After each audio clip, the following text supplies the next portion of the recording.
ট্রাম্পকে ভয়ঙ্কর দুঃসংবাদ দিল মার্কিন গোয়েন্দারা। ইরান যুদ্ধে হার অনিবার্য।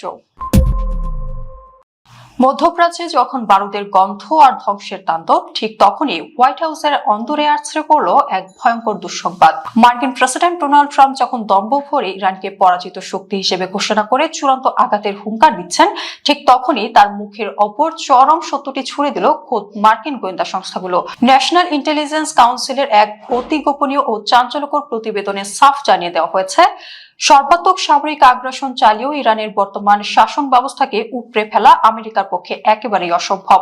অপারেশন এপিক ফিউরি এর নামে ট্রাম্প প্রশাসন ভেবেছিল শীর্ষ নেতাদের হত্যা করলেই তাসের ঘরের মতো ভেঙে পড়বে ইরান। হোয়াইট হাউস দম্ভ ভরে জানিয়েছিল তাদের মূল লক্ষ্য ইরানের ব্যালিস্টিক মিসাইল সক্ষমতা গুঁড়িয়ে দেওয়া এবং ইরানি বাহিনীকে চিরতরে পঙ্গু করে দেওয়া। কিন্তু মার্কিন গোয়েন্দাদের রিপোর্ট বলছে মাঠের বাস্তবতা সম্পূর্ণ ভিন্ন। ইরানের শাসন কাঠামো এতটাই সুসংগঠিত যে শীর্ষ নেতৃত্ব নিহত হওয়ার মুহূর্তের মধ্যেও বিকল্প নেতৃত্ব সেই দায়িত্ব কাঁধে তুলে নিচ্ছে। ওয়াশিংটন যে নেতৃত্ব শূন্য করার অলীক স্বপ্ন দেখেছিল তা এখন পেন্টাগনের জন্য এক দুঃসাধ্য ও ভয়ঙ্কর ফাঁদ হয়ে দাঁড়িয়েছে। সবচেয়ে নাটকীয় মোড় নিয়েছে ইরানের পরবর্তী সর্বোচ্চ নেতা নির্বাচন নিয়ে ট্রাম্পের সরাসরি হস্তক্ষেপের খায়েশ। ভেনেজুয়েলার কায়দায় ইরানীয় নিজের পছন্দের এক পুতুল নেতা বসানোর দিবা স্বপ্ন দেখছেন ট্রাম্প। তিনি স্পষ্ট জানিয়ে দিয়েছেন প্রয়াত আয়াতুল্লাহ আলী খামেনির ছেলে মোস্তফা খামেনিকে কোনোভাবেই মেনে নেওয়া হবে না। ট্রাম্পের ভয়, খামেনির আদর্শের কেউ ক্ষমতায় থাকলে আমেরিকাকে আবারও যুদ্ধের মুখোমুখি হতে হবে। ট্রাম্পের এই আধিপত্যকামী ঔদ্ধত্যের করার জবাব দিয়ে এসেছে তেহরান থেকে। ইরানের পার্লামেন্ট স্পিকার মোহাম্মদ বাঘের গালিবাফ অত্যন্ত কঠোর ভাষায় ট্রাম্পের এই আস্ফালন প্রত্যাখ্যান করেছেন। সামাজিক যোগাযোগ মাধ্যমে তিনি সাফ জানিয়ে দেন, কোন বিদেশি শক্তির বা বিতর্কিত মহলের রক্তচক্ষু ইরানের নেতৃত্ব ঠিক করে দেওয়ার অধিকার রাখে না। ইরানের ভাগ্য নির্ধারণ করবে কেবল এই দেশের স্বাধীন ও গর্বিত জনতা।